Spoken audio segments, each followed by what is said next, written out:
And there we go. All right, the runners are off. We have a race here between Unity B-Hop and Reliictz. Unity has got a 2-0 record, while Reliictz has a 1-1. Reliictz is running on PS4, so we're using the RTA timer from Unity's stream to time for both runs.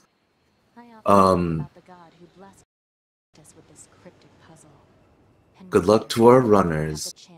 So Unity, both of these runners, this is their first speed game, actually. If you haven't seen them already in earlier parts of the tournament. So they don't have other speed games, but Unity comes from the Counter-Strike B-hopping scene, so he still has quite a lot of experience doing competitive video gaming of sorts. Unity's PB, while it's not on the leaderboards because he wasn't able to get a good recording of it, was a 132.53. But that was from 3 months ago, and he has yet to PB since. On the other hand, we've got Reliictz here with a 140.26 as a submitted PB that has not yet been verified on the leaderboards from 4 days ago. So we've got a potentially very interesting match coming up. Something to keep in mind, because this is a race, anything can happen, and the kinds of things that you might reset for in a PB attempt, you just kind of got to take in stride in a race. A good example of that is the Engels RNG that's coming up in about 10 minutes from now. That can cause a variance of up to 23 seconds due to pure RNG. Now our runners here are just doing some typical shmup stuff. If you've seen other races in our tourney, you'll know that there isn't really much to say here other than that they want to kill things and kill things quickly. And it looks like they're still very close. I don't know how much if any, if there's any stream desync, but they should be pretty close throughout most of this race, I would imagine. PS4 will have slightly longer loads, so that will be probably a little bit of a disadvantage for Reliictz going throughout this race, but not much we can really do about that there. Let's see. Ooh, so Unity is missing a couple of these waves here, and Reliictz takes the hit. So a weird thing about the shmups in this game, if you actually get hit by one of those bullets, then you can't actually do the sword swings for a good like 2 or 3 seconds, which could result in you missing a couple more enemies that spawn a little later. It's kind of unfortunate, but it looks like the runners are still both pretty close. They both got hit in different ways during those waves there. And we're going to transition from that segment of the shmup to the second part. We've only got about a minute left of the shmup before we get to enter into probably the main segment of the game.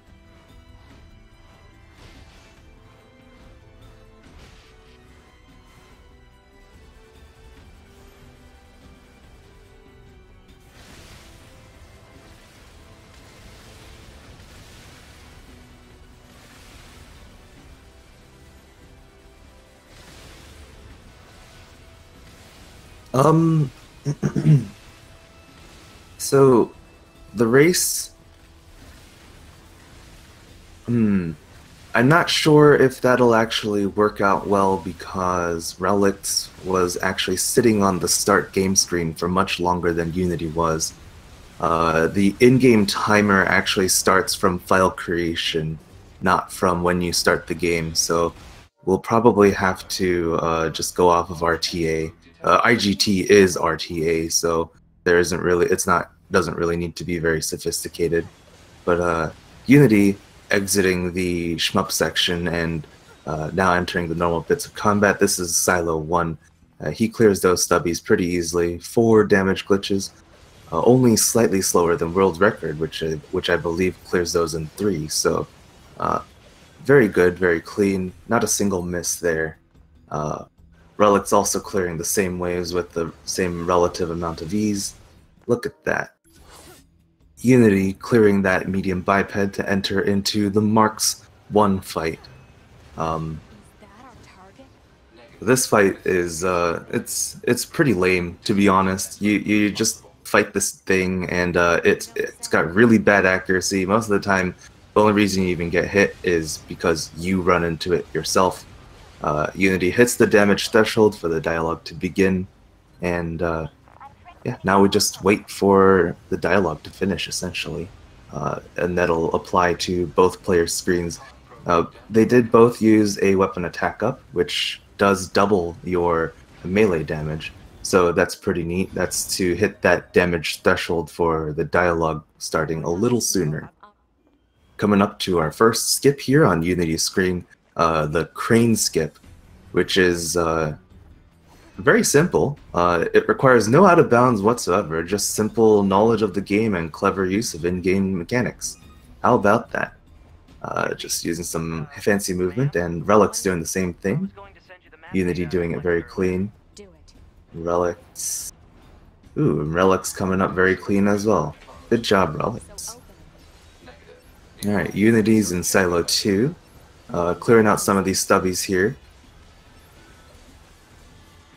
And getting relatively lucky there with the stubbies not trying to evade. So something the stubbies can do during that fight is when you throw your attacks at them, if they haven't already chosen to try and attack you in some other fashion, they can choose to react to your attack and hop away from you with evading your attack. And when they do that, they actually have some iframes too.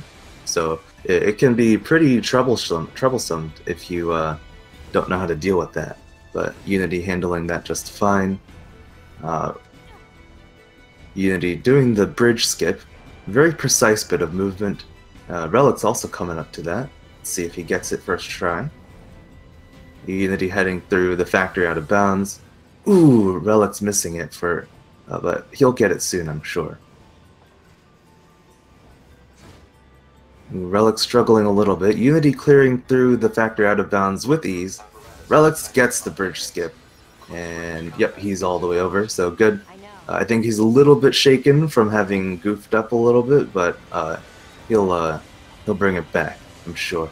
Going through the factory out of bounds, Reliictz screen, and getting through that clip very easily. Unity, I missed the laser. It doesn't look like he hit anything with the laser though, so that's a bit unfortunate. And Reliictz missing his laser on the first wave of stubbies there. Ooh, and getting whirly arms. Now, whirly arms in this game are notorious for being one of the worst types of attacks in the game to have to deal with in the speedrun, because so when you play this casually, you can kind of, you know, dodge, counterattack, and deal with those kinds of attacks that have constant hitboxes very simply. But in the speedrun, in the interest of damaging things more quickly, we use what's called the damage glitch, which utilizes our evasion in order to do extra damage. But as a result of having to use our dash to do that, you don't get to dash to avoid getting hit by the whirly arms. Pretty crappy. Alright, Reliictz finishing Silo 2, Unity starting Marks 2, the very next fight. These runners are probably within 10-20 seconds. Ooh, and Reliictz going for that angle swag. Ooh, and he gets it first try. Can we get a poggers in chat for Reliictz getting that swag? That's much harder than he made it look. Unity clearing Marks 2 with ease. And it looks like he will probably get sub 10 podfire start on angles, which is a relatively good indicator for just being in a generally fast run.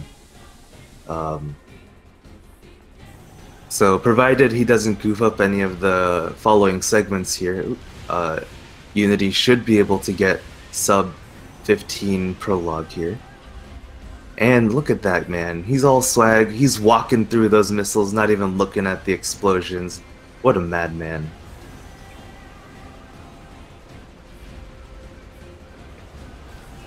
Alright, Reliictz clearing Marks 2 as well. So here with this fight, we're just kind of sitting, waiting for a certain part of the music for the next phase of the fight starts. So the Unity is just standing around shooting angles with his pod fire. Reliict's about to start the same fight.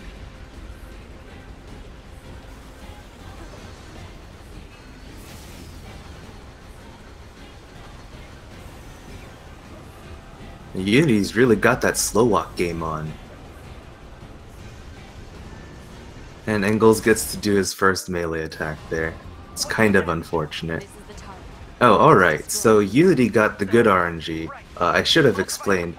This is the Engels RNG that I was talking about. Depending on what attack he chooses right here, where Unity got missiles, if Engels decides to choose to do a melee attack during that phase of the fight, that's an instant 23-second time loss. He can also choose to do a clap, which is a 3-second time loss, but any ranged attack, including the missiles attack that he just did, is in fact optimal. So Unity's on very good pace here. And Reliictz is getting a couple of good melee attacks, so he'll be able to hit that damage threshold on Engels with ease. Unity's choosing not to go on the pipes in order to deal more damage to Engels during this phase, where we normally just kind of let him do whatever he wants. And Reliictz getting very lucky with the Engels RNG as well. Ooh, he's gonna get hit by a couple bullets there. Oof, oof. But that's fine. He also gets the ranged attacks. So both of these runners getting good Engels RNG. Probably rarer. Probably less likely to happen throughout this race than not. So this is a race to watch, folks. Alright, so Unity finishing that segment, running up Engels. Basically, Engels just got bombed out on by 9S, and he's doing what we call a double lift there. That's a pretty cool little bit of movement tech. Normally you're only able to do a lift with the first jump that you do in every bit of movement. But what you can do is you can start your lift, and the lift animation goes down just a little bit before actually going up again. So what Unity did there was he did a lift very close to the ground while going into the stairs. He touched the ground, it refreshed his jump counter, and he was able to do another lift even though he had already just done a lift. Because touching the ground does not cancel your initial lift animation. Reliict's probably about to do the same thing. Most of the runners do that double lift. It saves roughly 10 seconds or something from having to go all the way around Engels. So that's pretty neat. Yep, and Reliict's also getting it very cleanly. I was busy talking about the double lift there, but Unity had a very clean stubby fight up here. I mentioned how they can do how these enemies can do an evasion attack. Reliict's about to do the ninja stubbies. Yeah, you see one of those guys tried to dodge away. But they're not good enough at dodging for Reliictz. Those ninja stubbies can be quite a pain. We call them ninja stubbies because that particular fight is notorious for those stubbies trying to dodge away from your attacks and that sort of thing. Alright, Unity getting the story punch is what I call it. The punch that progresses you into the next phase of this fight. The next and final phase, I should say.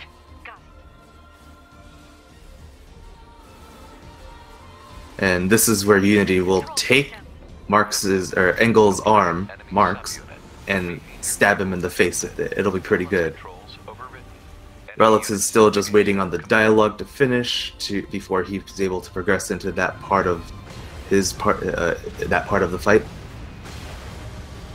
Unity getting the easy 3 cycle, very good. That means the rest of his fight up to this point was very good. That was a 1442 prologue RTA on Unity, so that's a very solid run.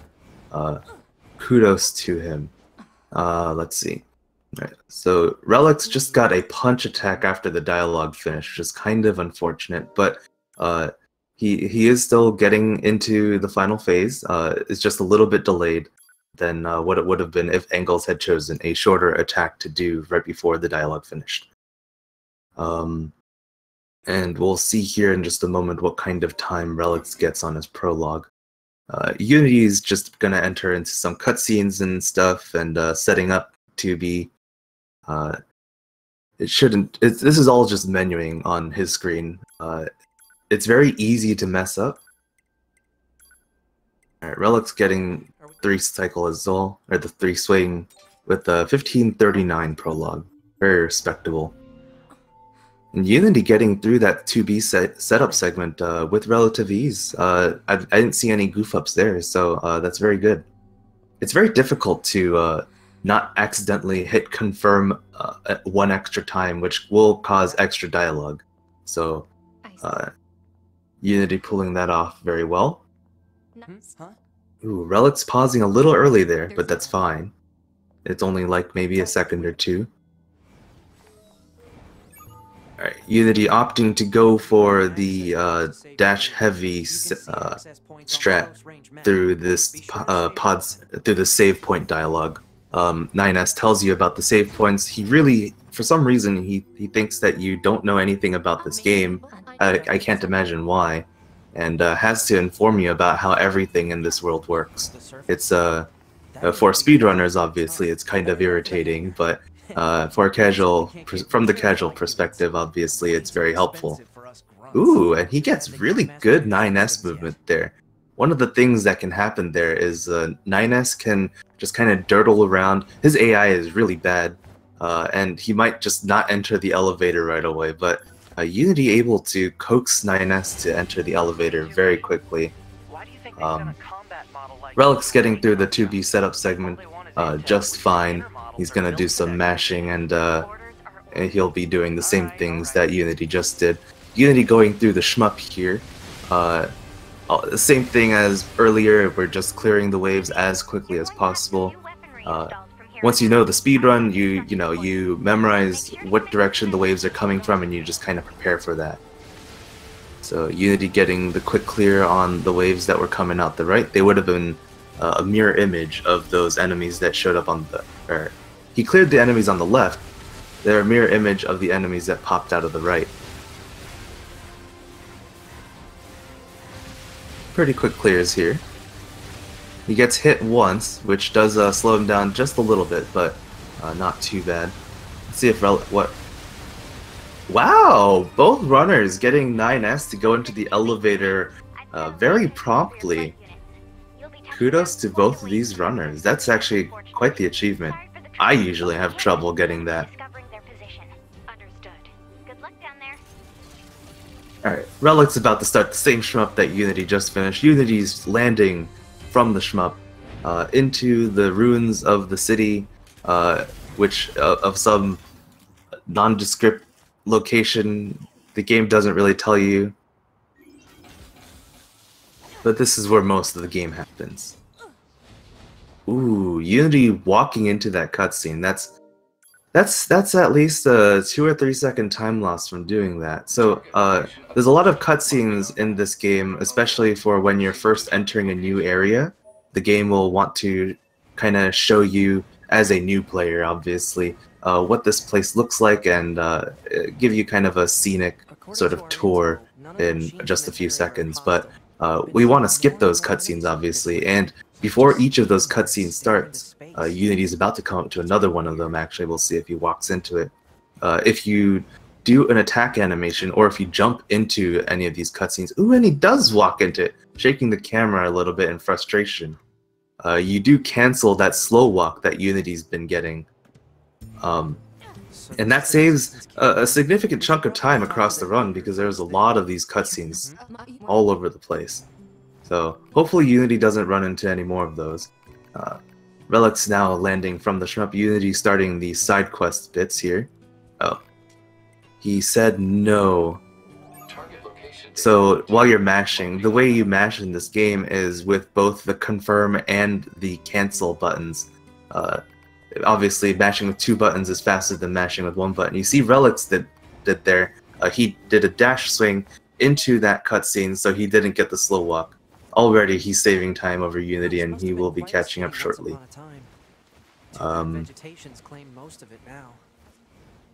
So back to mashing. When you mash, you have to use both the confirm and cancel buttons in order to mash optimally, because obviously 2 buttons is better than doing it with 1 button. But if the way this game interprets those inputs is typically if you're mashing confirm and cancel, it'll take the cancel input and put your menu option on the option that says no to accepting those quests from those NPCs. And then you'll confirm that, yes, I don't want to take this quest. It's kind of unfortunate. So runners have to be kind of wary about their cursor position during that part of the mashing there. Alright,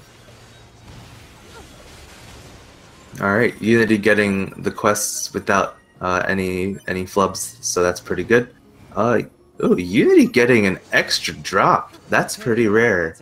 So normally there are 3 drops that drop from those enemies there, but very rarely the enemies that don't normally drop an item that's related to the quest can drop an item, and that can be very confusing to our runners because we're expecting 3 items, but when we see 4, we're not. It's hard to tell which items that are the ones that we're supposed to pick up.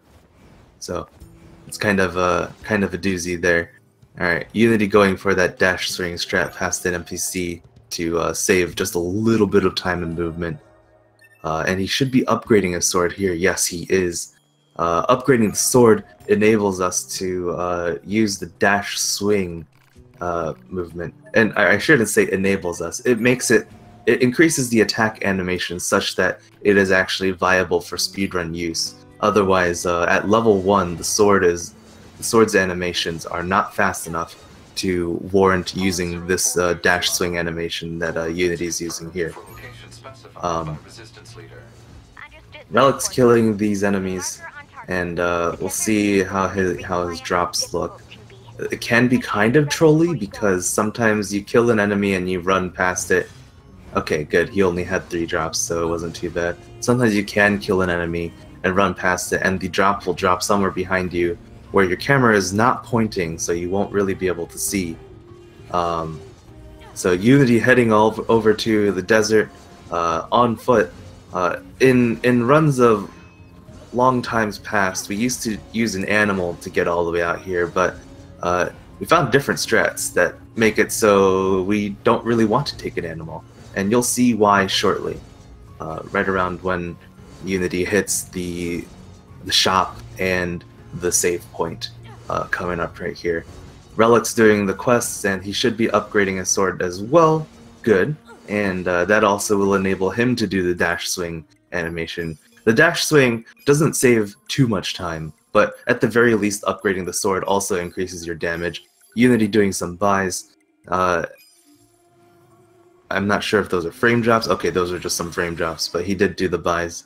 I hope he bought everything he needed. And Unity doing the out of bounds behind the save point. This out of bounds is actually not required at all, but it does give players a slightly better beeline to our next location, as opposed to having to run around inbounds, which is kind of a winding path that circles around and stuff. So that's pretty good. Reliictz heading over to the desert as well, and we'll be able to see what his buys look like shortly. Provided he does quick menuing, maybe he'll catch up to Unity. I don't know exactly how fast Unity's matching was, or his menuing was, but we'll see. He gets a very clean out of bounds there on the desert out of bounds, and so this is important because we don't have to talk to Jackass to have her explode the gate. Ooh, and Unity getting a void out. It's kind of tricky here because the ground is not the way it appears, and we have to kind of skirt around it. Ooh, he almost missed the trigger. Okay, he got it. It's very tricky because for those reasons. And if you go a little too far right, you fall off like the way Unity did. If you go a little too far left, then you click back in bounds, and you have to watch the cutscene that we're trying to skip. So it turns out that in addition to what I told you guys before, that if you walk into a cutscene, then you lose a couple of seconds due to 2B walking. But being able to skip the cutscene even playing entirely is even better. So that's what all that funky movement that Unity was doing was for. It was to skip a cutscene that usually plays the first time you enter the desert. Reliictz doing the same out of bounds that Unity just did, or I guess 2 out of bounds ago. Going through the desert for a little bit of a quicker beeline, doing a heavy over the small invisible gap there. In longer runs, actually, there is a gap in that out of bounds that we can use to go into the tomb area that's underneath the desert. So it's a pretty interesting out of bounds, and since you're not restricted by the walls, you also have access to go to all sorts of different areas. Unity getting, we'll see what kind of RNG. Ooh, it doesn't look like he's. So we call that robot Don Burrows. That's another bit of RNG in the run. He can choose to dive like that as soon as you start that cutscene, or he can just kind of dirtle around and wait for up to, I think I've seen up to like 7 or 8 seconds. It's pretty awful. What's that? And you're completely at the mercy of his whims. It's very unfortunate. Reliictz getting a relatively good desert discovery skip, and Unity coming up to our next out of bounds here, the desert housing skip. He's going to clip into one of these buildings and use some out of bounds to, instead of having to go all the way around, watch a bunch of cutscenes where the robots that you're chasing are like, don't follow me, blah blah blah. He's just going to skip all that and go straight over to the atom pit. And we saw him practicing this if you were here before the race started. So we'll see if that practice paid off. Reliictz about to head over to Don Burrows as well. Ooh, okay, Unity hitting a little bit of that out of bounds wall. Alright, see how he does. He's going for the Voidless strat, using weapon set 2. Alright, and he gets it. Very clean. Good job, Unity. What is? And so this is where Unity is going to equip both weapons to, or both of his swords to the heavy slot on both weapon sets. Reliictz getting relatively similar RNG as Unity did on Don Burrows, so that's kind of unfortunate. Unity swapping those weapon sets intentionally. So you might be wondering, if you haven't seen the speedrun before, why would you equip the same sword set to both sets? That doesn't make any sense. You already have that sword in that slot on weapon set 1, so why would you need on weapon set 2? Or actually, the other way around, but I digress. The reason for that is the game likes to, if you throw your sword out, the way we do in our speedrun, and then you throw it out again, 2B will grab the sword out of the air to use it again. But if you use a weapon set, if you use a different weapon set, even though it is literally the same exact sword, that sword will still continue to exist, meaning it will continue to do ticks of damage. So we can have 2 swords worth of damage ticks happening at the same time. Pretty neat. I didn't really talk about this earlier, but the type of damage that we're putting out here that Unity's doing a lot of is what we call damage glitch. It's where it's the same animation as a normal small sword heavy attack while you're standing, but you also want to do a dash right before that. Not that you're sprinting. The sprinting one is the dash swing animation. And for some reason the game interprets that as, hey, I should do 5 times damage. Reliictz also equipping for a double damage glitch, pretty good. Unity going for Adam 1, and he fails the sword dodge skip. That's unfortunate. This cutscene right there that Adam just played is skippable, in fact. You can, if you damage him quickly enough up to, so he levels up to level 5, before he finishes the previous dialogue, you will skip that cutscene, and that saves a couple of seconds as well. A common theme throughout this run is that that you might be hearing throughout this run is all of the different things that we do. Each of them skips or saves only a little bit of time. There's no one skip that saves like more than, I think, 2 minutes total. But all of that adds up, obviously. So Unity getting a very good Atom fight besides the sword dodge skip. So he should be on pretty good pace here. I don't know what his loadless time looks like, but even a sub 130 or even a sub 30 Atom 1 RTA is very respectable. Reliictz about to just fighting through the Atom pit here.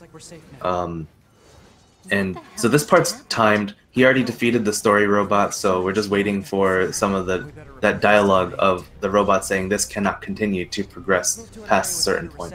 He's doing the SD, same that Unity did, in order to get some extra kills, also for experience and for potential drops. It turns out that these enemies in the pit are the only enemies, or at least the most reliable enemies, I should say, to get critical up chips from, which we'll equip later in the run. Reliictz being really low health, I really hope he doesn't die, and Unity messing up the desert box clip there. It's very tricky. It's a very tight timing, and the lineup is also not consistent because it's dependent on how much you push that box out. You can push it, if you push it out 2 full pushes, then you just clip all the way through. Ooh, Unity's going to lose a lot of time here. He's struggling to get that clip. I didn't actually see how many pushes he got on the box, but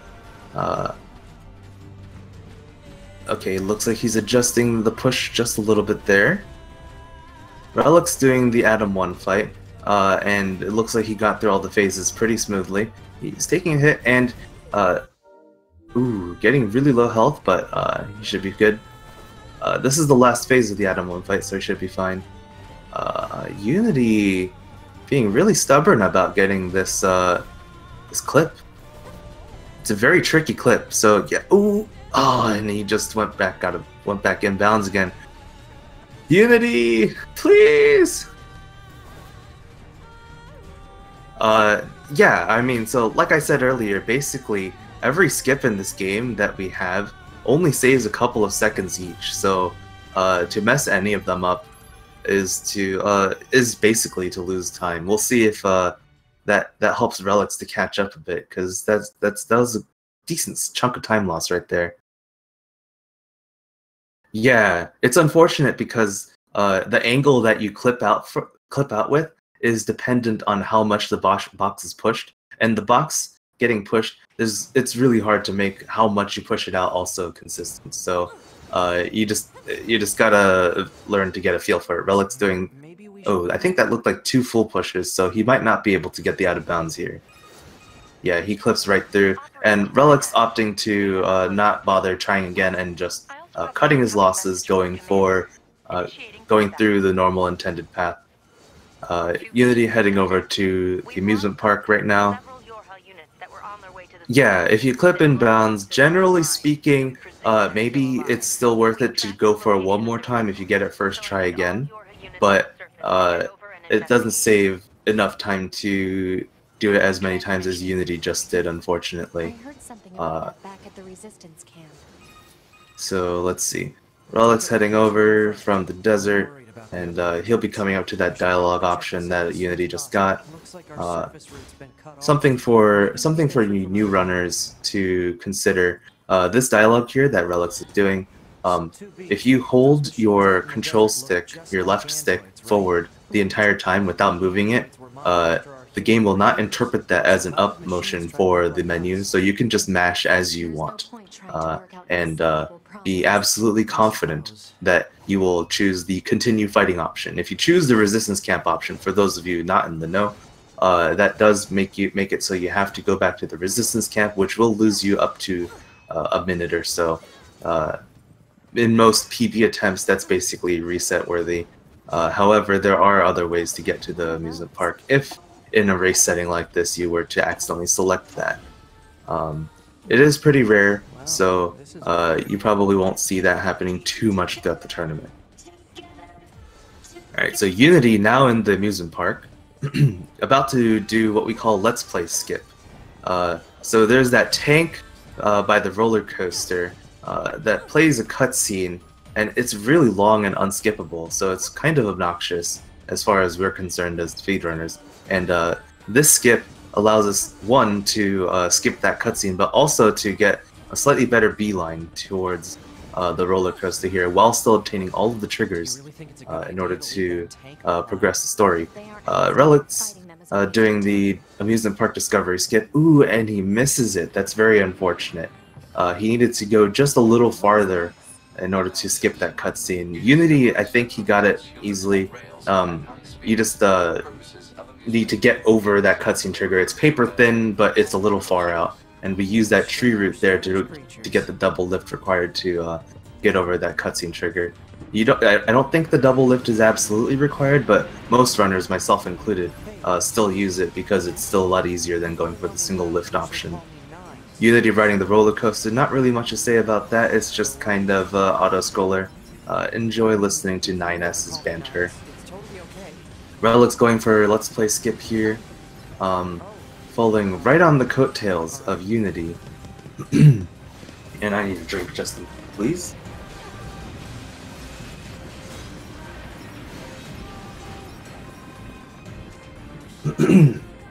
"35 minutes of straight talking makes you very tired." Reliictz now coming up to the roller coaster, and okay, he got on it. Good. So neither of our runners went for the new auto-scroller coaster skip, and that's perfectly fine. It's a very difficult skip to start or to do.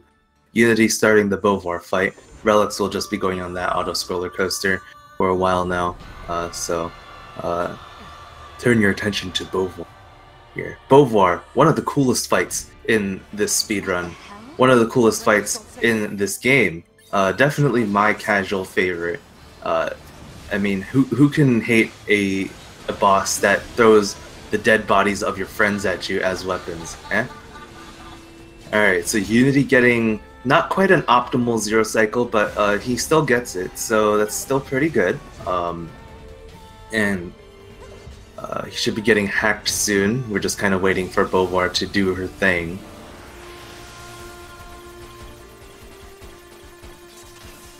Oh, very good. He only wasted one bullet during that hacking segment, so that's very solid. It's very easy to waste bullets during that hacking segment, so... Reliictz now about to start the very same fight, just one phase behind Unity. And hey, look, it's the dead bodies of your friends on crucifixes. Definitely one of the cooler fights in this game. They all die pretty easily, so Unity just going around punching them in the face. You do have to be very careful of those rings of death there. They're not actually rings of death, but they hack you like this, which is very unfortunate. You lose somewhere around 5 to 6 seconds every time you get hacked, so it is very slow to get hacked. Reliictz getting a very good cycle on Beauvoir as well. I didn't see specifically if it was a zero cycle, but judging by the time, it looks like he still got a very good cycle. Unity on the final phase of Beauvoir, and we'll see if he SDs at the end there. Reliictz just got hacked by Beauvoir, entering into the next phase of that fight. He'll be fighting the crucified androids later. Unity does get the SD, so that's very good. This is to prep for a death warp that's coming up later in the run. Yes, and it also does remove 2B skirts, so if you're into that sort of thing, feel free to observe and appreciate. I'm sure Platinum Games spent quite a significant portion of their budget designing her buttocks. Reliictz heading over, destroying these androids, getting hacked once, that's unfortunate. And that does result in a 5 to 6 second time loss. He looks like he's a bit jittery there, and it's not necessarily his fault. The camera, along with the auto lock-on that is present in this game, can kind of take control over your character's aiming and make you punch or do attacks in all sorts of weird directions. It's kind of unfortunate, but that's just the way the game was designed. So that's just one of the things that we as speedrunners have to learn to deal with. Unity heading over from the amusement park over to Pascal's village. Reliictz getting the SD, very good, and able to skip that cutscene as well. There's a very rare bug where sometimes after doing that SD on Beauvoir, you will not be able to skip the cutscene. We still don't understand exactly what causes it, but for some runners it has caused issues, and watching that entire cutscene is multiple tens of seconds of time loss, which is quite unfortunate. In a typical PB attempt, that is usually reset worthy. Alright, so Unity coming over here in Pascal's village to save real quick at this save point. This is to set up, again, for that death warp that I mentioned earlier. And it costs very little time compared to having to run all the way back over here manually. So he picks up that fuel filter from Pascal to be delivered to Anemone at the resistance camp.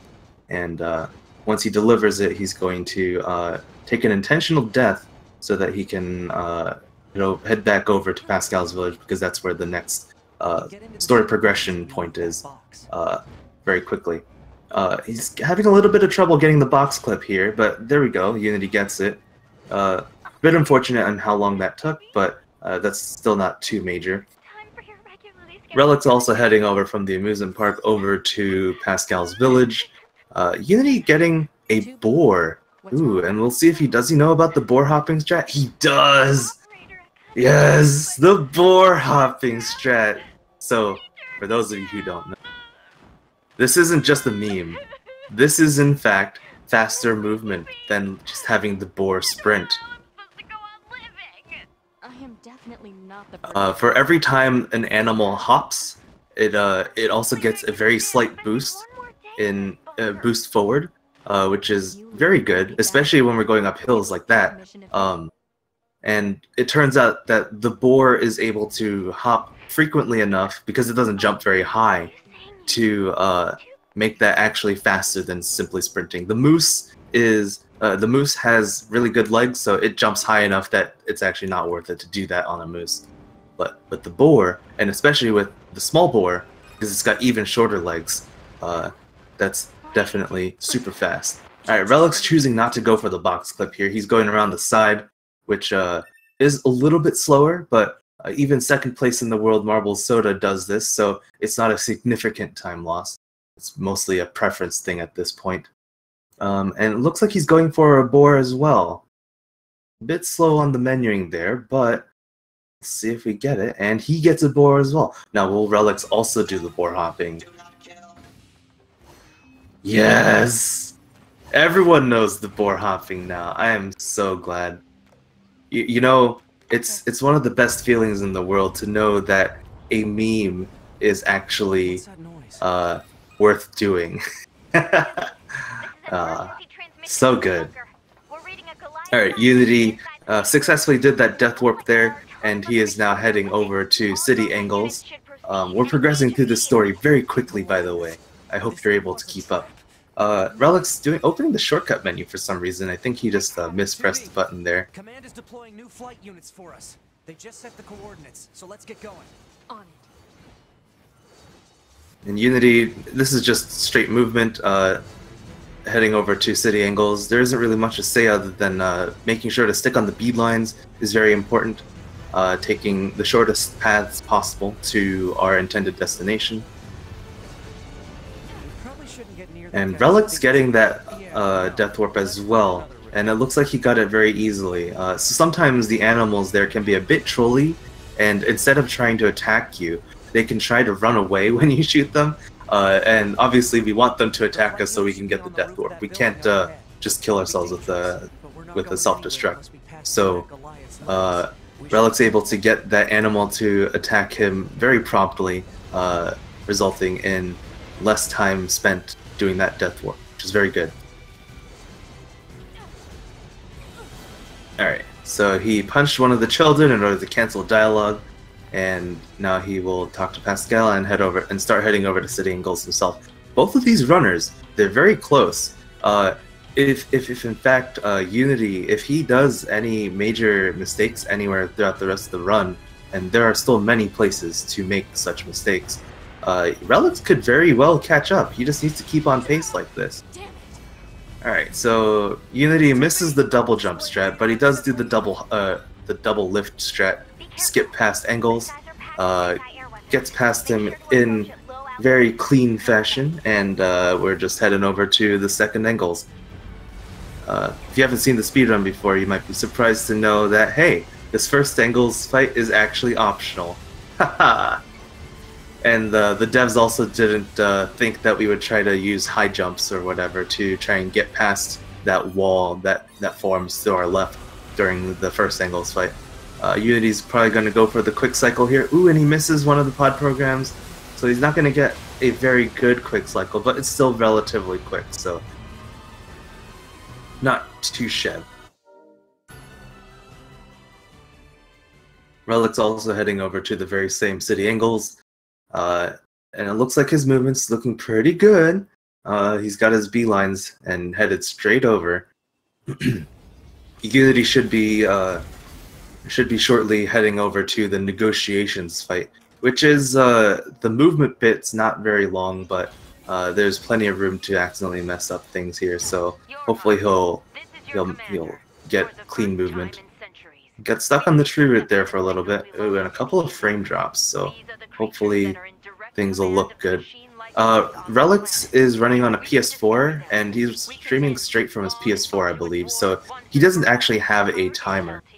So we're going off of Unity's RTA timer to time both runners.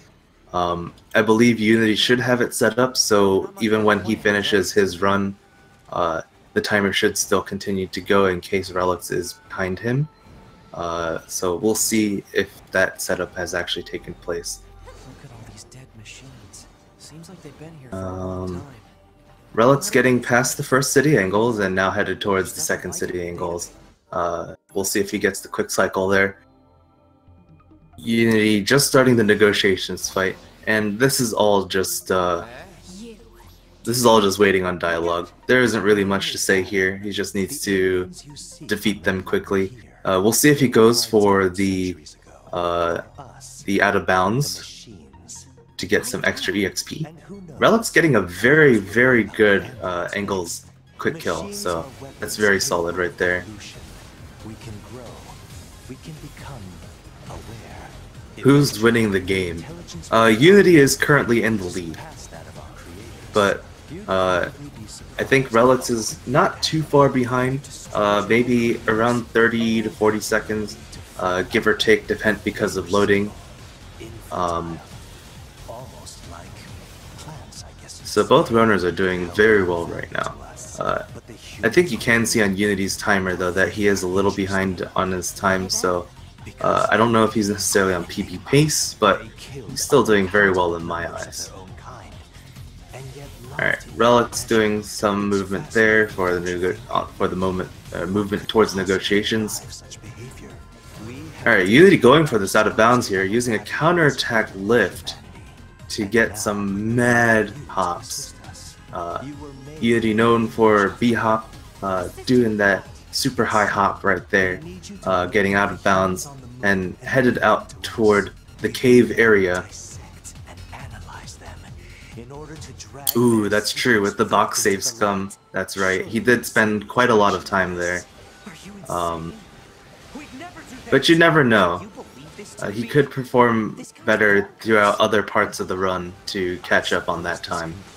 Unity clearing out the cave here for some extra EXP at no additional time cost, because we're just waiting for Adam to finish talking and close his big mouth.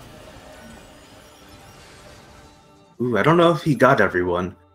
So one of the other side advantages of being able to kill all the enemies in the cave is we can use the dash swing all the way through the cave, and and I mentioned the auto lock on thing before. It removes any possibility of us accidentally auto locking on to enemies throughout the cave, but I don't know if he left one of those enemies alive.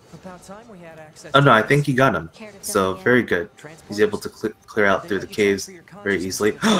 Reliictz taking a death, very untimely, to Eve. I think he's a little bit shocked. He waited a little bit long there on that death menu. Fortunately, the negotiations fight, if you die during that fight, you just respawn right before the fight, so he won't be losing too much time, but any time that was spent during that dialogue. He has to listen to that entire dialogue all over again. So that is a bit unfortunate. Both runners here now on loading screens, which is kind of cool, I guess. Unity headed up to the bunker to do a quick chat with the commander, and we'll see if he goes with this dialogue skip here. Oh no, he doesn't even bother. All right, good. Now we have to go back to the city ruins. Reliictz picking up his old body. I don't know if it's worth it here, but let's see. Yeah, 0 experience and 0 plug-in chips. That's a bit of unnecessary time loss, unfortunately. But I think most runners in that situation wouldn't really know whether to pick that body up or not. So that's very unfortunate for Reliictz. We'll see if he goes for the out of bounds as Unity did just a moment ago during this negotiations fight. But first, he'll have to fight down Eve and get some EXP from defeating him. Alright, Unity now in Pascal's village to talk to Pascal, surprisingly, and progress us to the next part of the story. Ooh, he messed up the menu again, but that's fine. Again, that's not too much time loss, it's just slightly, you know, not optimal. Reliictz going for the out of bounds here. Does he get it? He gets it. Alright. I'm not... unfortunately, since we don't have Reliictz audio on stream, I don't know what part of the dialogue he's in, and I don't know the dialogue from the words. I know from the way he sounds, so I don't know how much time he's got to clear out the waves in the cave, but he should have a decent amount of time, I think. Alright, Unity doing some quick buys there, and he's also equipping some chips. Let's see. Alright. Resilience, crit 1 up, crit 1. Alright, those are pretty good chips. So, this game really likes the number 5 for some reason. Okay, he's going for the single lift mom skip. Hold on, let's see.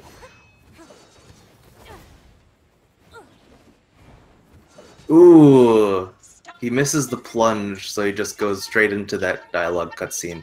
It's very unfortunate.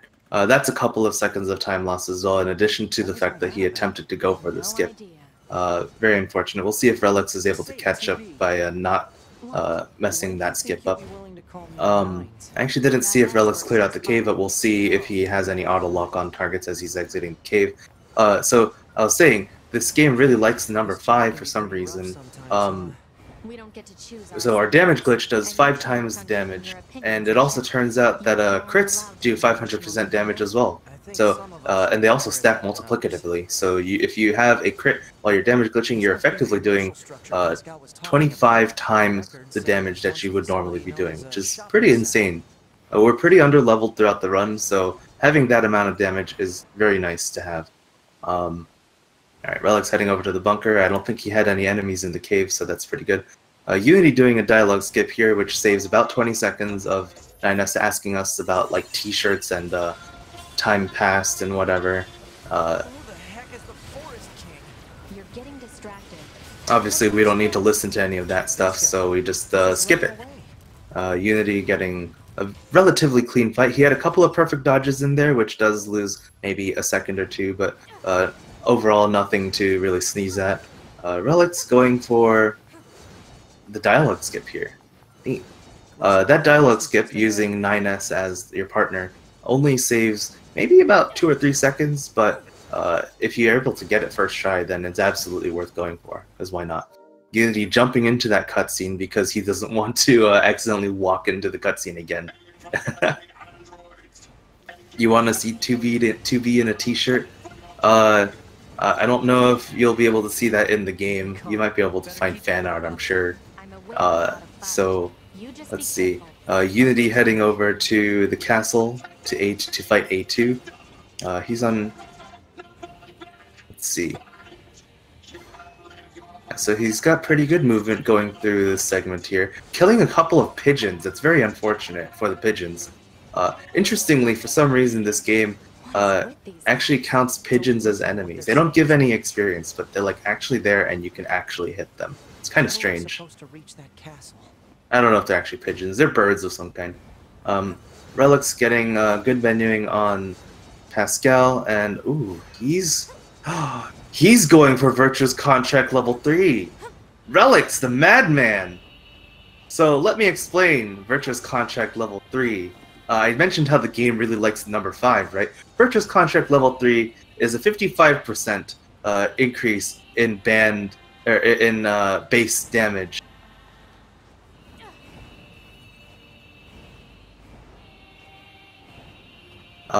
Let's see, Unity going for Rainbow Road again.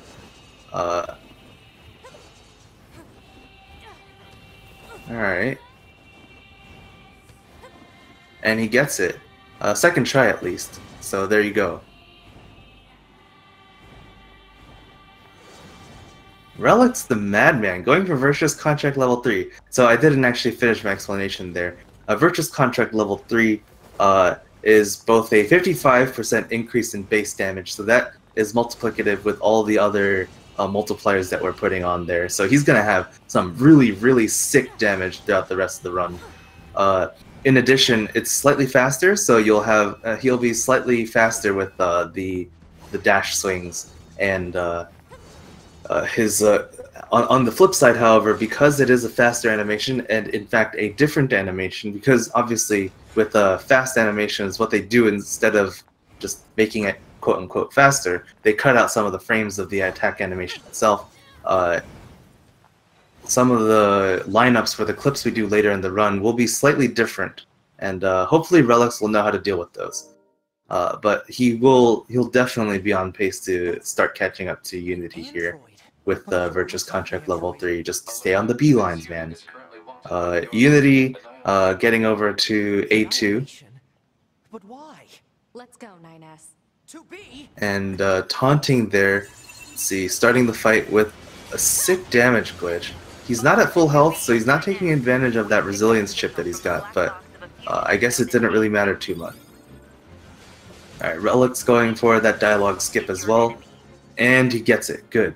Alright, that's another 20 seconds saved over not getting that skip, so that's very good.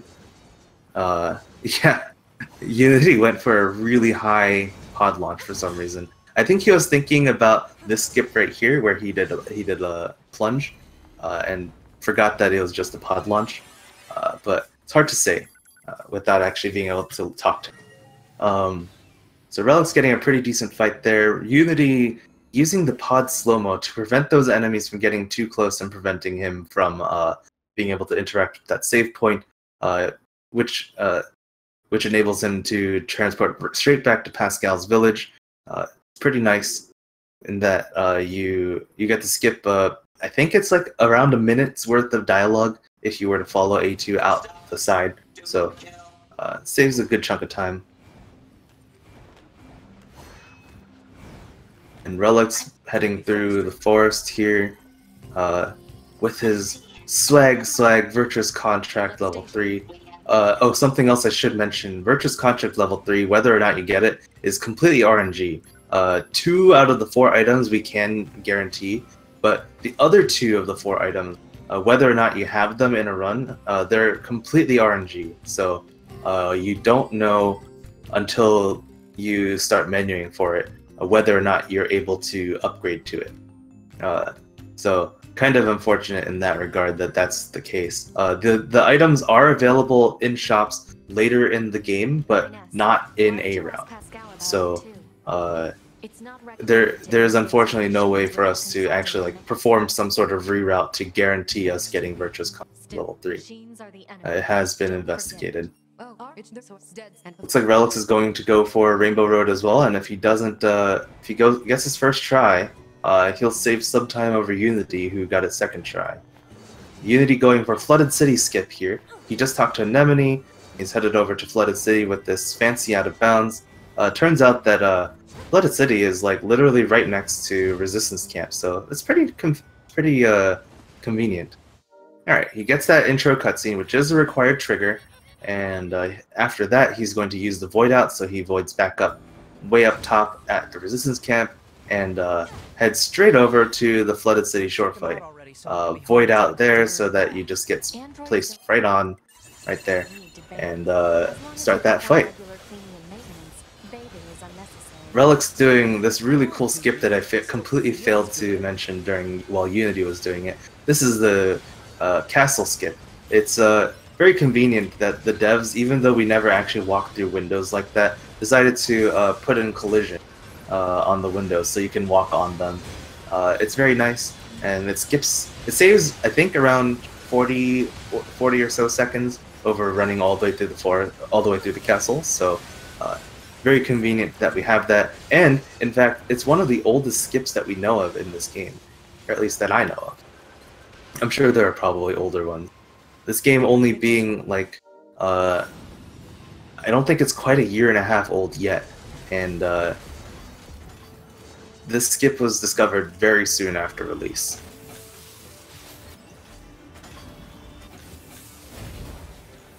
And Unity headed into Grun, probably one of the more boring parts of the run. So I'm going to move audio over to Reliictz, who's doing something far more interesting. What you see in front of you is And so Reliictz is fighting A2. It looks like he's already hit A2's damage threshold, but A2 is still doing damage. Oh no, did he sell his enemy data OS chip? I think that's what happened. He doesn't have any health bars. I didn't notice that earlier.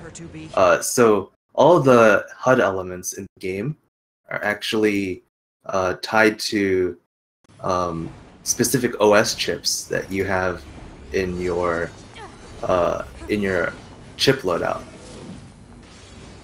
Okay, and Reliictz not slow-moing well enough to get to the save point before those guys prevented him from getting in there.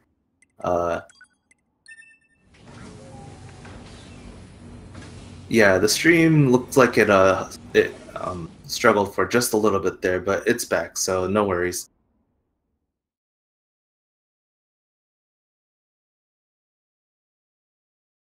So, Reliictz selling off that enemy data OS chip will result in him not having any actual information, any visible information, I should say, on what health the enemies he's fighting are at. Granted, for most of these fights, if you're practiced enough, you don't actually really need it. It's just helpful to have, but I don't know if Reliictz has done so many runs that he could just completely forego that without taking some potential losses. So we'll see how he performs there. He's transporting over to the Resistance camp in order to talk to Anemone, and then very soon, both of our runners will be in the Grun segment, where we can all just kind of take a nap.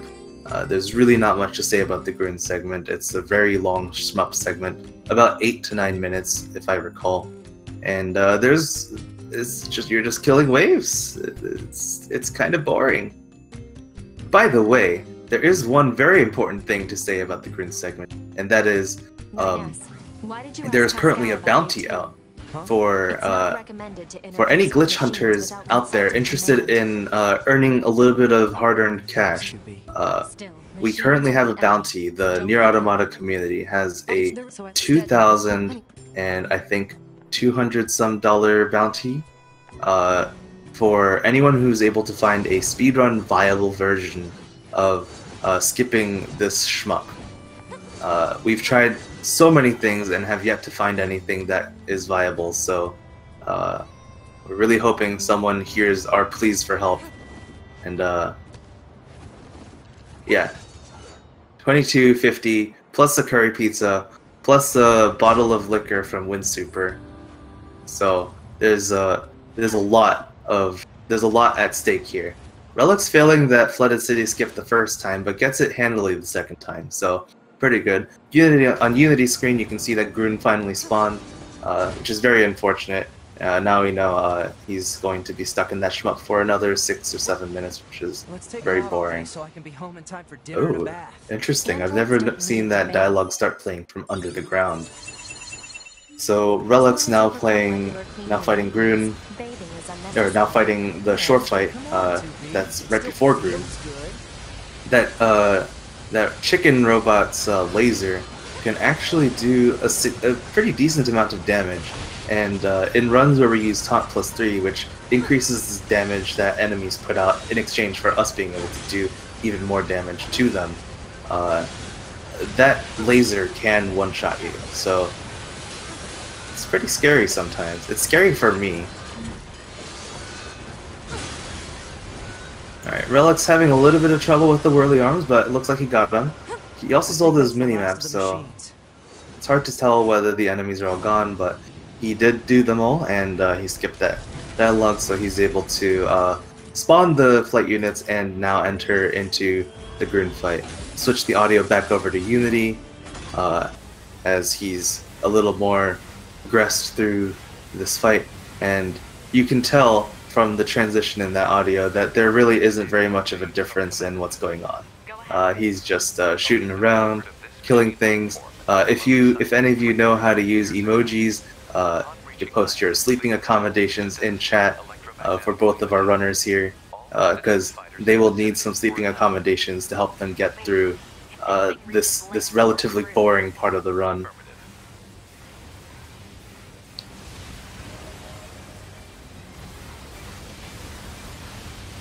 Now there are a couple of waves throughout Grun. Most of it is completely auto-scroller, which makes it very, very uninteresting to us as speedrunners. But there are a couple of waves where you do need to kill the enemies quickly, or else the camera will freeze and you will lose time.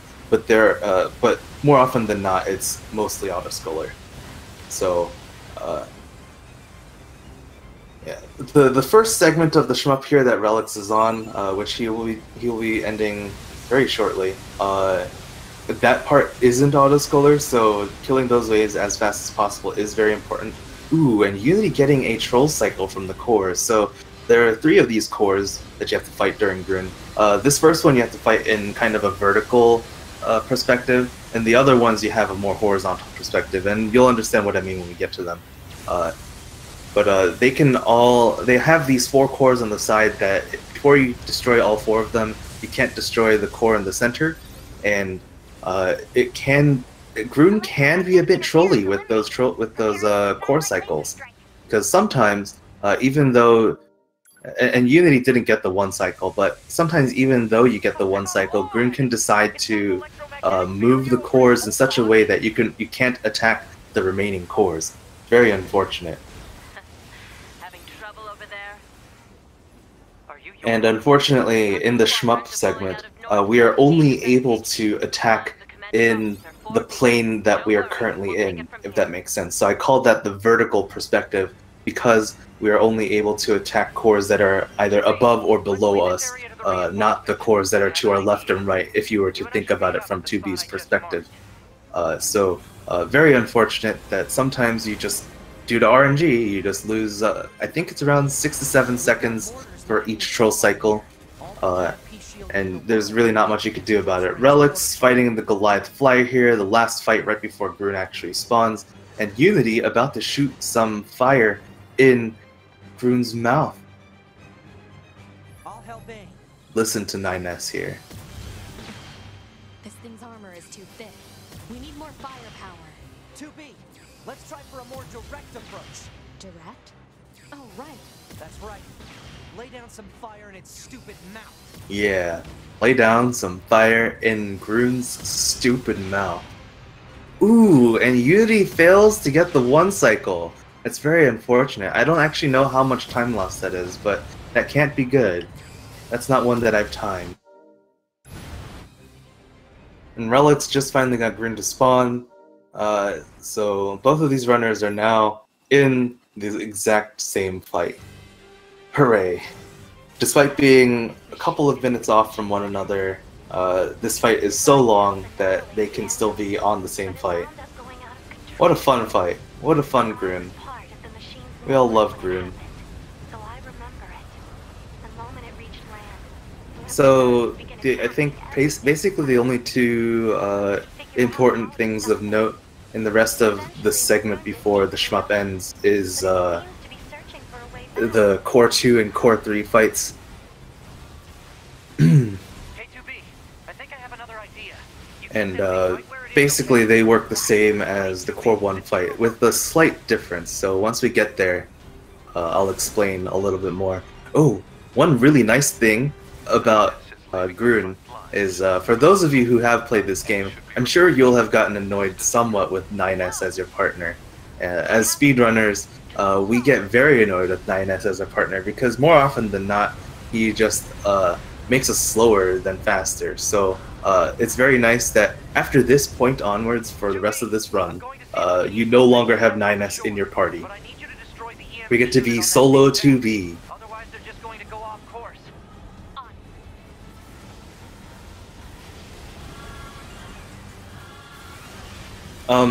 A pretty interesting tidbit that I learned not too long ago. It's from one of the many interviews that Yoko Taro's had about this game. Is that the shmup segments throughout this game? So Platinum Games has had essentially no experience doing making shmups like this in the games that they developed previously. But it turns out that, and okay, Unity doing the pod program strat, very good. Oh, he's doing both pod programs. That's a daring strat. So that's the difference in Core 2 that you can do versus Core 1, and he's getting a troll cycle. Very unfortunate. As you can see, Core 2 decided to rotate one of those cores just out of Unity's reach, making him lose time. Very unfortunate. Reliictz doing Core 1 right now, and he gets sort of a troll cycle too. That's unfortunate.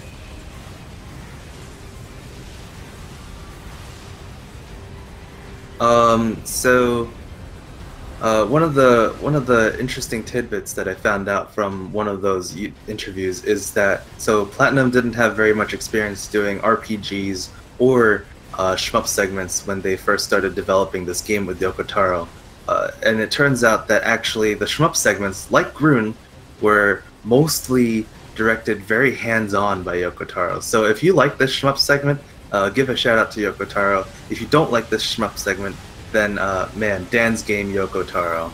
I'm pretty Dan's game on Yoko Taro for the shmup segment, if I have to be quite honest. Oh well.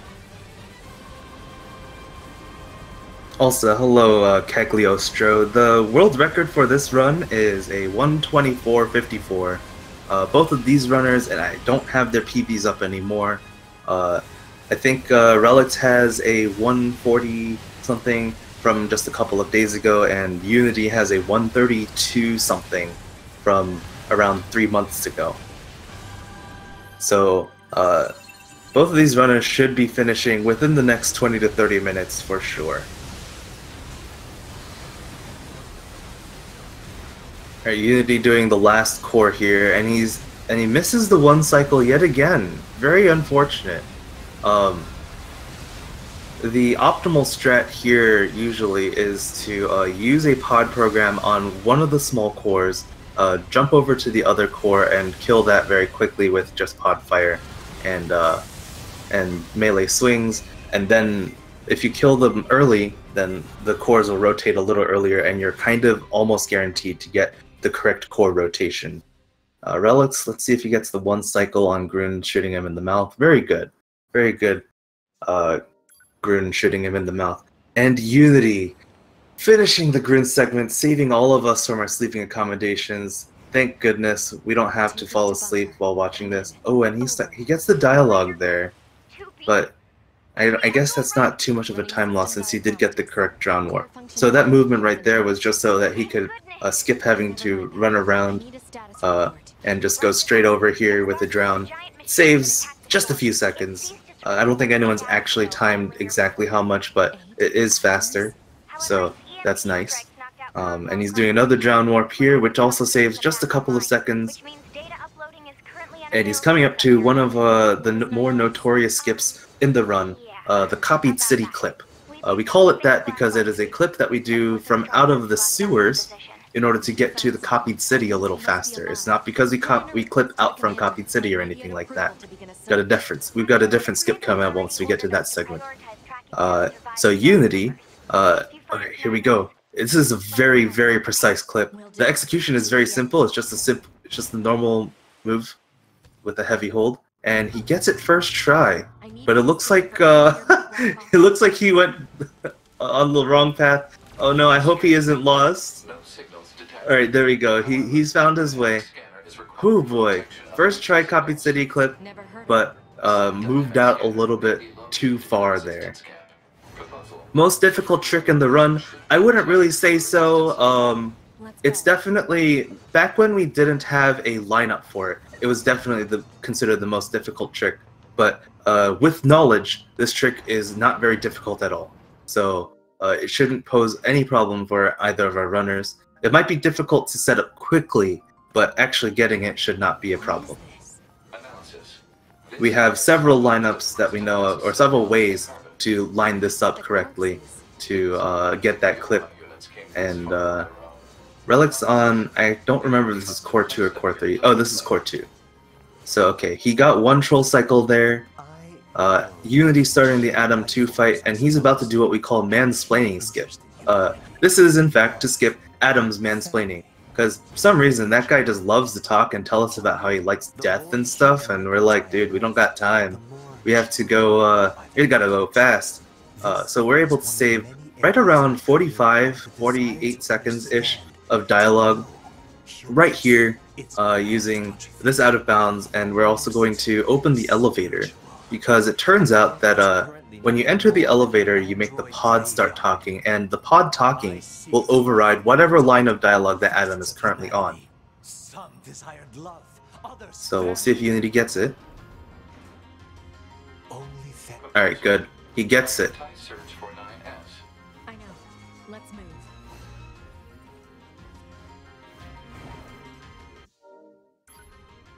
I have severed my connection to the network. Alright, so Unity's about to start the Adam 2 fight. And this is probably one of the most condensed bits of like button pressing throughout the run, in my opinion, because you're starting a boss fight, but you're right in front of him, he's not taunted, and you have to buff, and you also don't want to waste time like buffing before you start doing damage glitches. And there's also a slight delay before you can open the shortcut menu to buff, so you should be doing taunting, throwing a damage glitch, and then you open the buff menu to apply your buffs. It's quite intense there. He's reapplying his buffs there. I don't know if that's necessarily required given how short this fight is, but let's see. And Unity gets through that fight very cleanly. It is very easy for Adam to choose to use one of his attacks that gives him iframes, which does lose time. So Unity getting very lucky there with Adam not choosing iframe attacks. Reliictz doing core 3 and getting out of the green segment shortly. Thank goodness. Alright, Unity talking to that girl on the computer there, do a quick dialogue skip.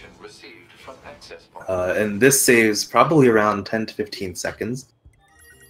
Because normally we have to listen to a phone call from the commander, and the commander will talk to us for a good long portion of time, during which we would normally, you know, run towards the factory, which is our next destination, and then read the mail that we just read on our way at the city ruins near the factory transporter.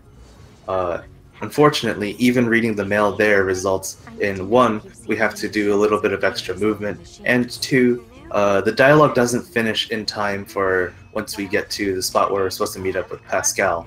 So actually, you end up waiting for Pascal over there for around 7 to 8 seconds. Apparently, they're seeking to form an alliance of some kind with our village.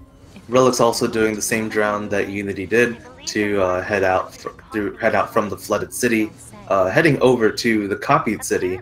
Hopefully he will do the same clip that Unity just did. He is on the PS4, so he doesn't have the advantage of using the keyboard mouse lineup, but we'll see what he does there. I don't actually know what the lineup is supposed to look like if you're using just strictly controllers, so it looks like he's using something very similar though.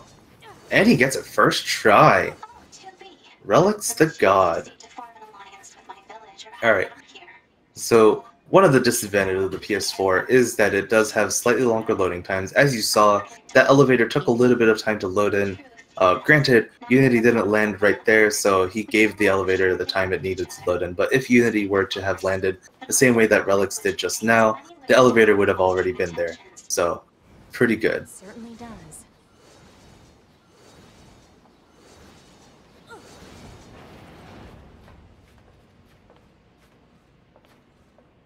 Alright, Relics heading into Copied City, and Unity heading into the Deep Factory segment. Deep Factory has, Unity doesn't switch to keyboard mouse. That's actually very impressive. Both of our runners here are absolute god gamers. So, they're way better than I could ever hope to be. I could never do it anyway. So Unity just kind of pulling off some swag here, waiting for that priest mook to open the elevator for us. Unfortunately, we don't have a way to speed this up. That guy's got like some sort of super armor. We've tried pushing him, we've tried attacking him. Actually killing him does result in proccing ending J, so we don't want that, because then we just have to reload from wherever we last saved. Relic's trying to go for this mansplaining skip here, and it doesn't look like he quite has the lineup down. He's not getting the clip out, and he's going to be losing some time here.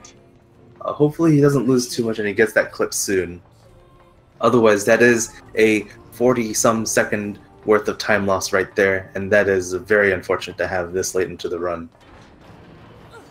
Unity going through the Deep Factory, and he'll start the Mooks fight very shortly.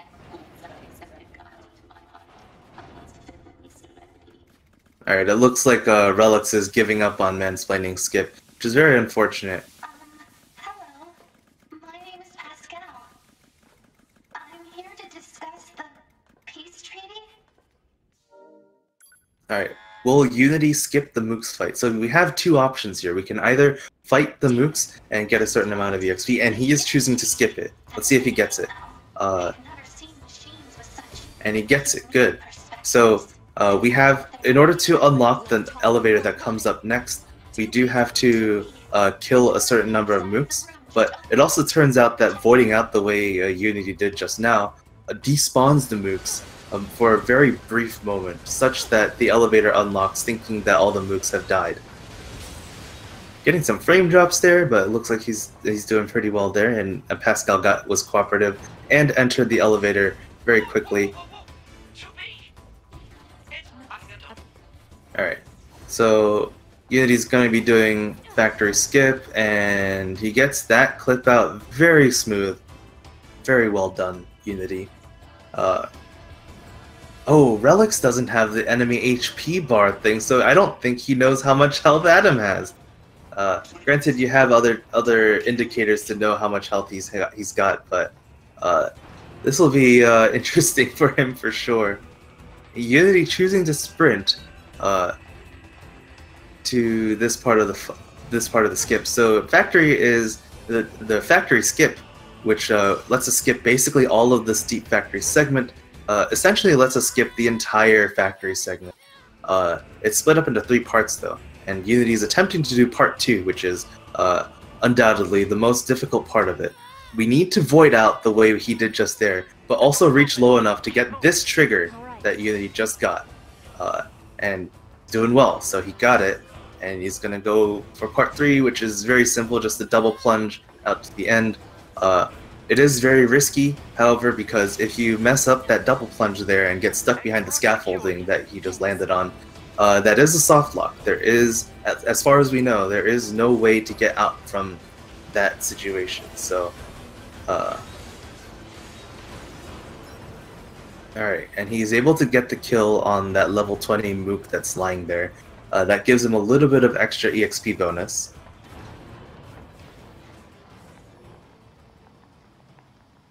And he's about to start the Soshi fight. Most of this first minute or so on Soshi is just waiting for his electromagnetic shield stuff to come down so we can actually damage him. Unfortunately, we haven't found a way to skip this bit of the fight. We've tried all sorts of things, but it's not nothing we've tried actually works. Whether or not his shields come down is tied to time or music or something. It is not tied to the dialogue, which is what most of our we have many dialogue related skips, but not any that can unfortunately pushed time forward. I don't know if Reliictz got the Commander Dialogue skip, but it looks like he's still headed over to Factory, and he didn't read the mail, so he probably got it. Oh, actually, no, he did get it. I'm reading those lines down there. So, Reliictz doing very well. And very shortly, Unity will be starting the fight against Soshi.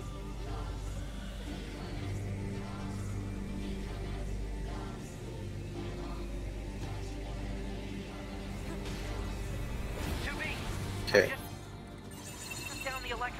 So he's starting the fight. He's circling around the back, which I don't know if that's necessarily worth doing, but and so she's choosing to do his tail attack, which is one of his longer attacks, but ooh, don't break a leg. So Soshi and another boss that's coming up shortly, Bokushi, they're both very interesting in that they're very similar, one, and if you attack one of their legs, they themselves don't take damage, but if you break their leg, as in if you do enough damage to their legs to break, then they will enter a state where they're kind of stunned, which is good casually, but unfortunately, if they're in that state, they will not be able to take their legs off to roll up into a ball and do the animation that results in us being able to progress. So for speedrunning, unfortunately, that is actually pretty slow. Reliictz also waiting for the Mook to open the elevator for him. Unity coming out here to the factory out of bounds. My, doesn't this look familiar? We were doing this very same exact out of bounds back in Prologue, in fact. And ooh, he almost got auto-locked onto one of the Mooks. So there is this very slight difference between what we do here versus what we do in Prologue. It is that, well, one, we have a higher level weapon, so things are a little bit faster. And back in Prologue, those Priest Mooks weren't there. And unfortunately, because of the game's auto-lock-on mechanic, you can accidentally lock on to one of those Priest Mooks and completely mess up your lineup. The out of bounds is touchy enough that if you goof it up, you will just void out and have to go through the rest of that factory segment inbounds. So let's see if Reliictz, he's going for the skip. Will he get it? Alright, he gets it. Both of our runners getting the out of bounds to skip the Mooks. So something else to keep in mind, skipping the Mooks room does skip actually killing them. So we don't get the EXP we would have for killing them, and as a result, there is a good chance that one or both of our runners will not be able to get to level 20 by the time we get to the final boss fight. And unfortunately, the final boss himself does not give us any EXP, so we really depend on getting that EXP before we get there. Having a higher level will let us have slightly more damage, so that would be very beneficial to both of our runners to be able to get that. Reliictz does have the level 3 Virtuous Contract. Oh shoot, he got the copied city skip with the level 3 Virtuous Contract. I didn't even realize at the time. Reliictz the god. So that's that skip, that copied city clip earlier, and I'm mentioning this way late because I didn't realize it at the time. It has a very different lineup with the Virtuous Contract level 3, but Reliictz was able to get it first try on a controller. That's pretty spicy. Alright, Unity doing the Resistance Camp Fighters here, and Reliictz about to do part 2 of the factory skip. The Resistance Camp Fighters are pretty simple. It's a side-scroller segment where we're just killing enemies. Shouldn't be too complicated, I don't think. It does get a little bit annoying sometimes because, actually, if you kill enemies too quickly, some of them will start spawning behind you, and you have to kill more enemies if you kill them too quickly. It's kind of unfortunate that the game is designed in that way. Unity having relatively low HP there, scaring me a little bit, but he didn't die, so that's good, I guess. Reliictz gets the full factory skip, very cleanly too.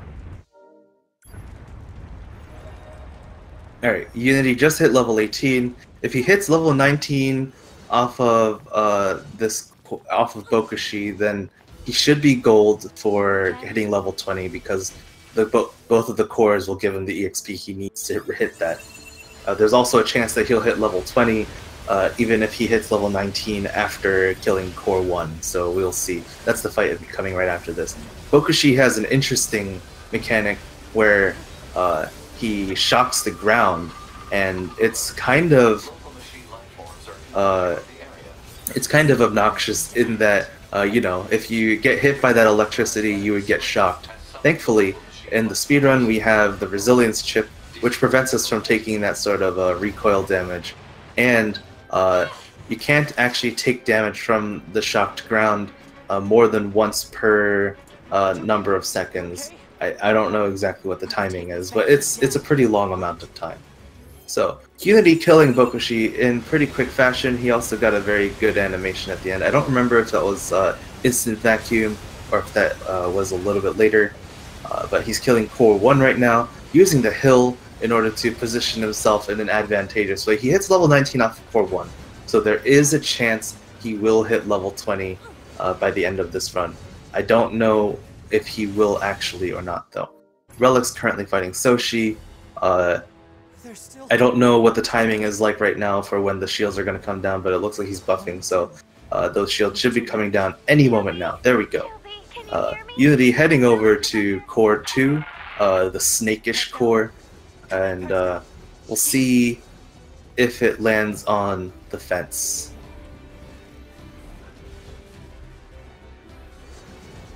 So Reliictz did break a leg, but given that he doesn't have the enemy HP chip, it is very difficult for him to tell how much HP Soshi has. So that might have been the correct call in this situation, at least for player safety's sake. Alright, he gets a very good fight there, and he's going to exit the factory in the same fashion that Unity did just a moment ago. Unity is now fighting these robots in front of the machines in front of Pascal's village, and we'll be fighting core 2, which suddenly appears from out of the ground. Fight that core! Alright, I don't think he's using slow-mo, so he's not going to get a 0 cycle, but we'll see where the core lands. Alright, very good. So sometimes that core can actually land on the fence to Unity's right. He hits level 20. Very solid.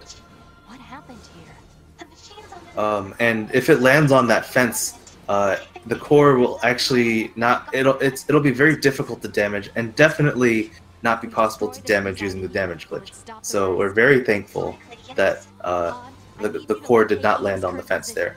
Reliictz going to do this out of bounds here, as Unity heads into the final Eve fight.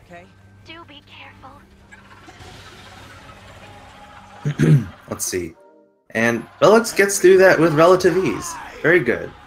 He didn't get the plunge at the end, but that only saves a little bit of time over normal movement anyway, so that's not a big deal. Unity starting the Eve fight, and we'll see if he gets platform skip. Platforms is it's the attack that Eve chooses to use if he's between 50 and 25% health, and it looks like Unity was able to scream past that level of HP and make very easy work of Eve. Very good. Very well done. He's choosing not to do phase 2 skip, which is a very tough skip to do. Instead, he's going to damage Eve down as quickly as possible after he respawns and heals. Ooh, he's got low HP! Unity, you're giving me a heart attack. Oh boy. He was one hit from dying while Eve was doing a multiple hit combo.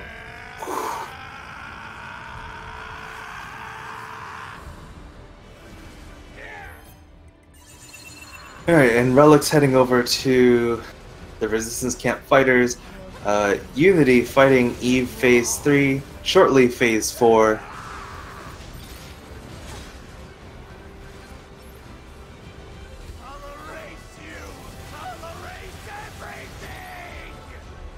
And so this part of the fight is kind of unique to the rest of the run because Eve is flying around and there isn't really any way to get the elevation required to throw a damage glitch on him, we depend on aerial combat to fight this phase of Eve. It makes this part of the fight a little bit more annoying, and it is also unfortunate that this is what we get as the second last fight, essentially, in the entire run. So, in order to get good times, obviously, you have to be proficient in even this kind of combat, which is very different from the type of combat we do throughout the rest of the run. Unity making pretty quick work of Eve Phase 3, however, and moving on to Phase 4. Eve Phase 4 is pretty simple. Basically, 2B is broken, 9S is broken, but the pods are not broken. So all we do is we defeat Eve with the very last bits of our strength, stumbling around. We can't even dodge. We can move around and stumble, and just hope that the pod fire will be enough to defeat him.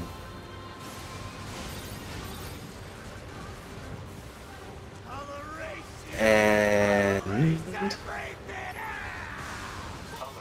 there we go. There you have it.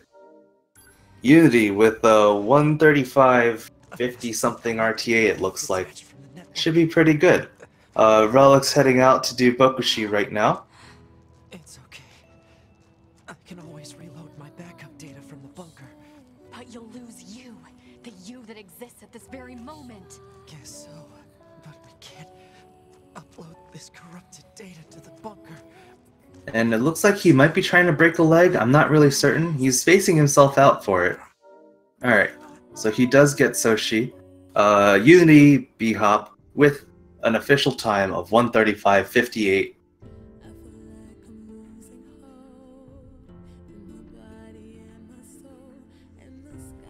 Alright, Reliictz getting Bokushi to go down.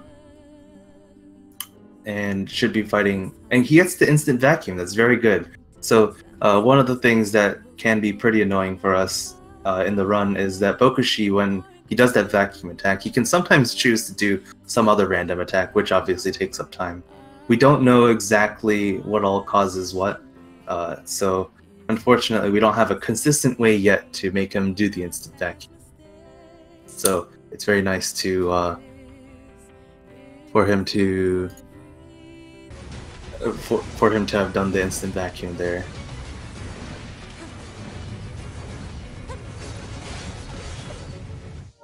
Alright, Reliictz coming up. They're still coming? What do we do? And let me see if we Too can... many. 2B? 2B, can you hear me? Our village is under... Pascal? Come in, Pascal! Shit!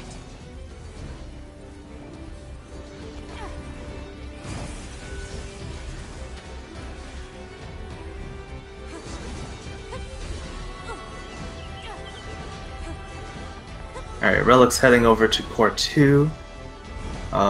Should make pretty quick work of that fight over there.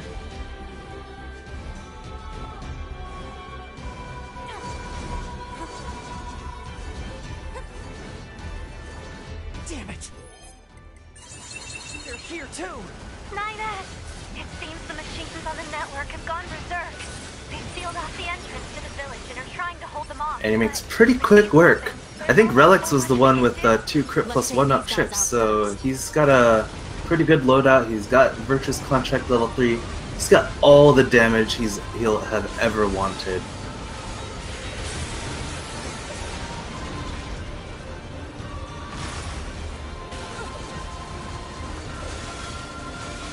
Alright, good. Easy Core 2, and Core 2 did not land on the fence, so he doesn't take any unnecessary time loss due to that happening. I think the unit presiding over them may have gone mad. Yeah, he went for Virtuous Contract level 3. Reliictz is a god. He got Virtuous Contract level 3 and first try copied city skip. He did fail mansplaining, so I think that's probably due to Virtuous Contract level 3. Okay? Do be careful. Yes, exactly. Now what? Alright, so he's about to start the Eve fight here. Everything must die! Why did you kill my brother?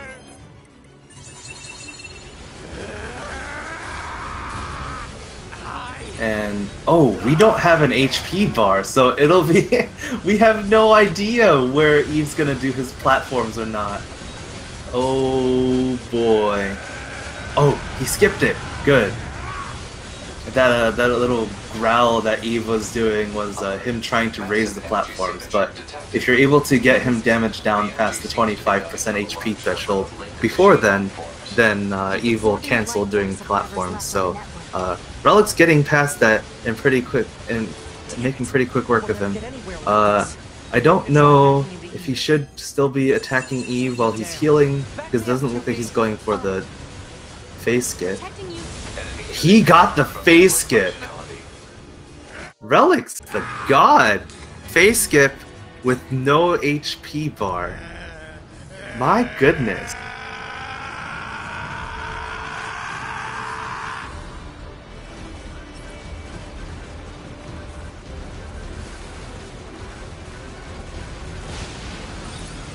Holy moly. Alright, so he's doing Eve phase 3. It looks like he's mostly just letting Pod do the work. I think he's just waiting for, yeah, he was just waiting for a moment to have some good time and positioning to actually be able to hit Eve with his aerial movement. It looks like he's a little bit afraid of getting hit, which is a bit unfortunate and slow, but he shouldn't have to be afraid of getting hit there. He's got the resilience chip, and he's got Virtuous Contract level 3, so that melee damage will do him a lot of help if he's able to get a couple of hits in.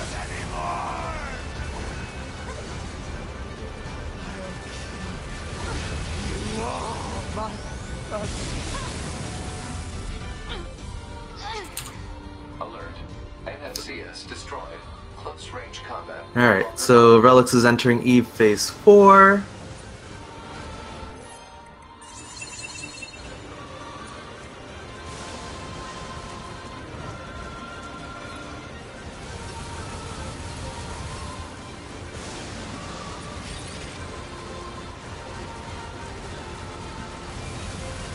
And he's not getting hit, so this is good.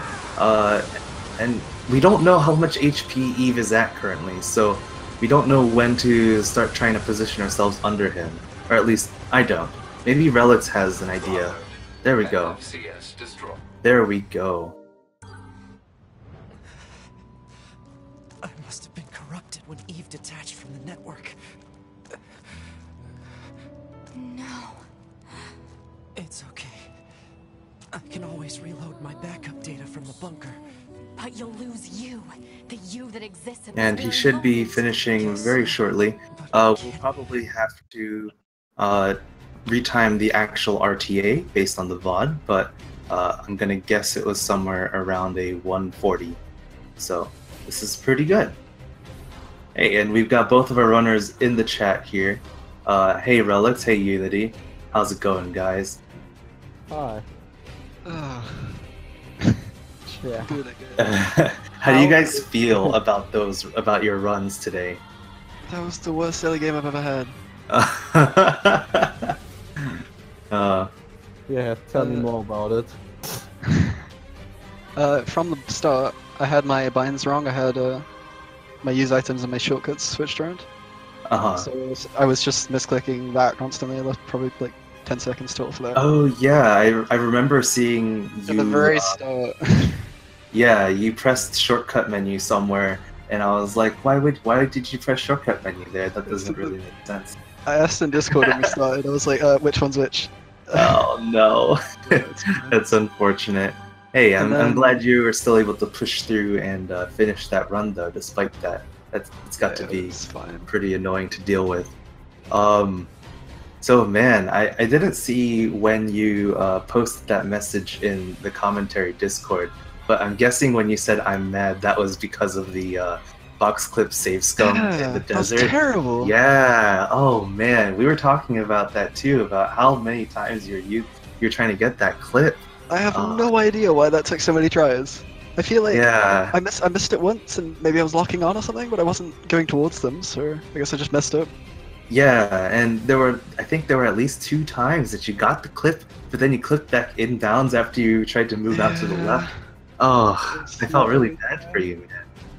Also failed Rainbow Road because I was dropping inputs for like most of the run.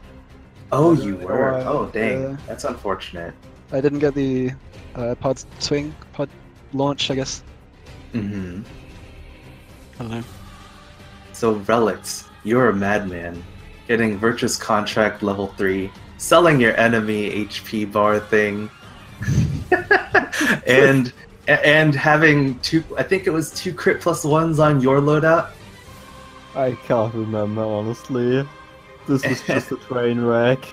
And first try copied city clip. Yeah, Oh that was the good part. Did you have a lineup for that? I really have to know. Yeah, I have. You do? Wow. Yeah, it's basically the keyboard and mouse lineup, but with a little bit of different angle. Dang. All right, that's crazy. So you used you didn't plug a keyboard mouse into your PS4. You played that all with controller though, right? Yeah. And we were talking about this earlier too. Unity. You did copied city clip with the controller as well, correct? Yeah, I just use the keyboard and mouse lineup with a controller. Oh, okay, neat, very cool. And it was kind of unfortunate to see you, Reliictz, mess up the mansplaining skip right after having gotten that first try copied city clip. I'm guessing that the lineup or whatever that you were using just wasn't working because of Virtuous Contract level 3? Nah, I was just forgetting, like, honestly. But when I died to Eve, I was like, okay, this is dumb. Oh yeah, I remember that. Yeah, that's pretty unfortunate, yeah. And in the last fight, I was just like, okay, I'm not dying to Eve again. This is not happening. So I just played safe. Yeah. I'm looking at my splits right now, and if I didn't mess up box clip that many times, that would have been a PB by 40 seconds. Oh my goodness, that is crazy, man. What was your loadless time, Unity? Just for curiosity's sake. 1:33:26. Dang. That's pretty good. I think, let me see, you said your PB was 1:32:53? Was it? 43. Yeah. Very nice. Yeah, I spent like 1 minute 30 odd on, like plus 1 minute 30 odd on box clip, so I could have PB'd by a lot, but I suck. Same, mate.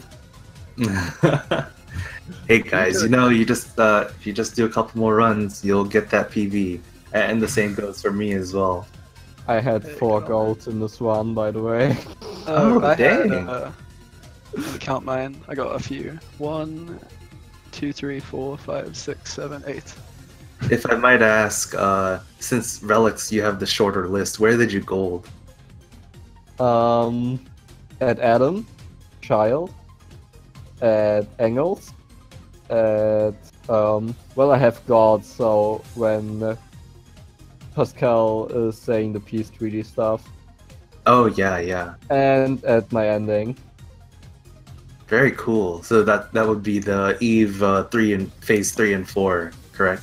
I have after Soshi, because I don't have an auto splitter, so I have to split all by myself. Right, right. That's right. Okay, very cool. And how about you, Unity? You've got a lot of gold splits apparently. Oh god. I golded City Angles, Adam phase 2, Adam 2 Lake fight, Adam, said that, Sochi, Burning Camp, Core 1, and Eve phase 3. Wow, very good. You know, I bet the reason why both of you golded City Angles though is because both of you got boars and you hop. I might actually be it. I've never done that before. Hey, there's a first time for everything, and the boar hop is legitimately very powerful. Is it faster with a big boar? It is faster with the small boar because it doesn't jump as high. Okay. So you still have room to gold. You just need to get a little bit of good RNG and have a small boar spawn very close to you, and you get that, start hopping. Easy. All right. Is there anything you guys wanted to say, or if not, then we can just end here. Oh god, I hate box clips so much. Yeah. That skip it's unfortunate because the clip lineup is dependent on how much you push the box out, right? So there's no way to really practice a lineup per se. You have to just kind of feel it out. Oh well. I want to say, never die to Eve. It's bad. That's all. Yeah, agreed. Yeah. Oh, if you weren't watching the stream, by the way, Unity, Reliictz died during negotiation. Well, he got blasted with 2 of those attacks. When he sticks his arms in the ground and the things start shooting up from out of the ground. I think I've died to that on a PB run as well. It was like -2 minutes and I died. Yep. Yeah, he got 2-shot because those things do just a little bit more than half your health if you're at level 9. Sucks. Mm-hmm. Oh, close All right. Well, thank you guys for racing. To everyone on Speed Gaming, here are our racers, and that's me, and that's our tournament. Please follow our racers; they're really cool, and yeah. Hopefully, we'll get to see more of you guys later. You guys, this isn't your last. These are your last matches, correct? Yeah, both of your records are 2 matches. Okay, cool. So Unity, it looks like we'll get to see you advance to the next what is it? Stage. Round. Yeah, stage. And Reliictz will we'll see what the others in your bracket look like, and hopefully we'll be able to see you soon too. Nah, it's empty. Nah. Nah, I don't think so. Well, alright then. Well, alright, thank you all for watching. Thank you Speed Gaming for hosting this tournament, and thanks to our racers. We'll see you all next time. See ya. Thanks, guys. You too, dude. Whew.